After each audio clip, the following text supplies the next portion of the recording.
Hey guys, I sorry I haven't been on here for a minute. I got a bunch of shit I got to deal with, like my warrant and all that shit. They're still not fucking with me, but it's still on there, and they won't they haven't taken it off. So I got to figure that shit out first before I can start doing shit. But I ran across this.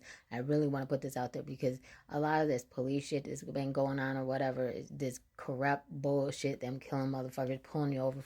That video that I showed you where they just broke that old boy's window out. Like he's got a lawsuit right there. He needs to take that shit um, to federal or district, or I think they're both the same thing.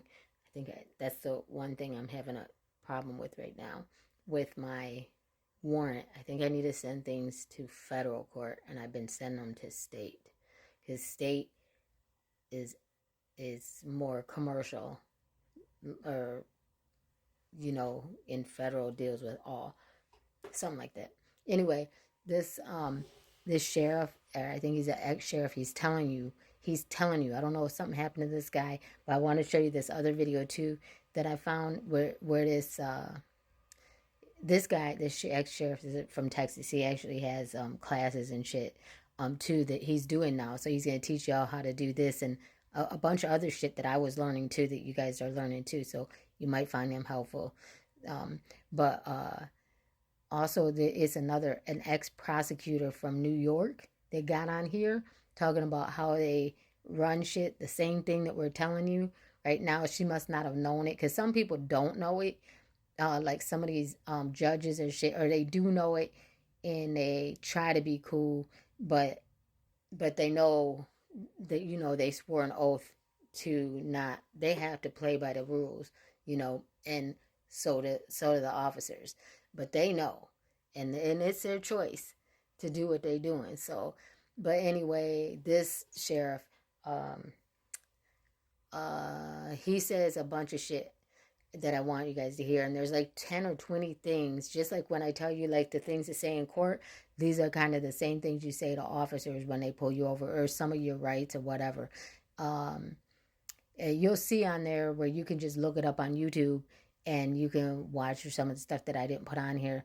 Or I'll go back and I'll record some of it. But I want to make sure I got like the 10 or 20 rules, I think it is. That's what I want. Is like you should carry this around in your car so you know your rights, but it don't really motherfucking matter no way, because you seen what they did in that other video I put up there where they broke the window. I mean, they still are going to violate your rights regardless, because it's just some people out there that do that. Evil is among us, man. And people, so but I mean, if you have managed to live, you know, not funny, but then you can take this shit to court and you can sue them. But just like okay, hold on, hold on. Okay, hold on. Shit. Now, what I'm going to talk about today for the most part are your rights, especially when it comes to things like public service and servant encounters involving traffic stops, sidewalk stops, public building stops, so on and so forth. It would surprise you to a great degree just how much the American people are no longer in touch with what their basic, common, unalienable rights actually are.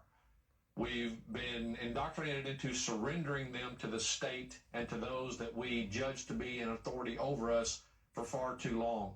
It's probably one of the biggest reasons for government-controlled schools is simply because this indoctrination process has to be done slowly, because what they're telling us about what we have as far as rights are concerned and how they actually treat us in regard to those rights are very much in contrast and in contradiction to each other. But by doing it slowly over time, the way they're doing it, most people have gotten to the point where they don't even notice any longer that they have been deprived of those rights until it's far too late.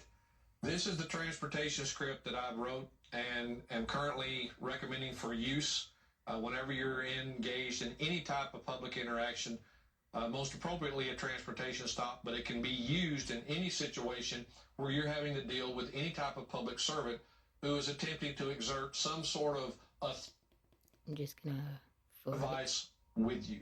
Doesn't matter if it's your cell phone, doesn't matter if it's a voice. Oh yeah, here's something. Never leave home ever again without some form of recording device with you. Doesn't matter if it's your cell phone, doesn't matter if it's a voice recorder, doesn't matter if it's multiple of either. Don't leave home without something that records. Anytime you find yourself in a situation where you are about to have to deal with a public servant, I don't care if it's someone you've known for years, but you are going to see them in their official capacity as whatever they are, a court clerk, court of record clerk, the county clerk, whatever, you record that encounter. You never know what your public servants are going to attempt to do at any given time anymore. Police officers are being trained to treat us as the enemy. They are first and foremost the ones you have to watch out for. Never talk with a peace officer, police officer, or any other type of officer if you're not recording the encounter. All right, now in the transportation script, you'll notice... Okay, I'm going to forward this to the actual letter, the other things that, and then I can record this again, but I want to get to that letter so y'all see it, because like a lot of y'all need some of this now. Anybody getting pulled over for some bullshit or whatever, you know. Hold on. Oh, here it is. I think that's it. Okay. Particular aspect of the term custody and functional equivalent of custody. Oh, I guess you can't read Custody is custodial arrest or functional equivalent of a custodial arrest. And like I said, here in Texas, 543 of the Transportation Code tells you you're in a custodial arrest by law right off the bat. A functional equivalent of custodial arrest is when a reasonable person, considering the totality of the circumstances, would believe that he or she is in police custody to a degree associated with a formal arrest. In other words, you can't say, am I free to go? And the officer turn around and say, yes. If you say, am I free to go? And the officer says, no, now you have the legal presumption of custodial arrest. That becomes very important with that 38 point. See, if you ask them if you're free to go, that's what gets you. Just like words in court, if you ask them the wrong questions, that bonds you to that court. They can then charge you, or you're agreeing to be that. Just same thing with any law anywhere. You asking him that, just get up and go, and they'll put the handcuffs on you or whatever. But if you're asking him, he said that's how they can start a case against you or make you sit there then. 0.22 of the Code of Criminal Procedure, when they must inform you of your Miranda rights before they proceed. Next. Okay. Now, I'm not sure. Everything you do Can't read is that. Directed at just listen. Protecting yourself. Everything. And you need to remember these two important factors about any traffic stop. The purpose and intent of every transportation stop is to escalate it to either a DUI or drug bust. Always. That is where the officer will attempt to escalate the stop to if given the opportunity. That's just another reason why you do not answer his questions. You do not get into chit-chat or idle talk with the officer that will give him any reason to latch on to any statement that you make and allow him to escalate it to one of these two much higher and much more dangerous offenses. So do not do any of those things. This is what they're going to attempt to do. Be aware of it, expect it, prevent it.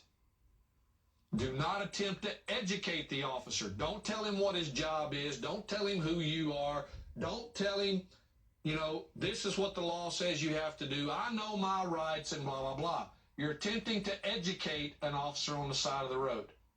Unfortunately, most of these guys, besides not caring, don't have the IQ for it. Now, that's not to say there's not good officers. There are. I fully agree that there are. But the good ones... Okay, hold on. Oh, man, now I'm not going to get to the letters. I think it's right here. So these are optional, but potentially helpful. Officer Davis, badge number 123. What is the emergency and how can I help you? Again, we're not going to assume we did anything wrong. We're not engaged in transportation. We're not commercial. Therefore, his authority to pull us over for some alleged offense under that code is...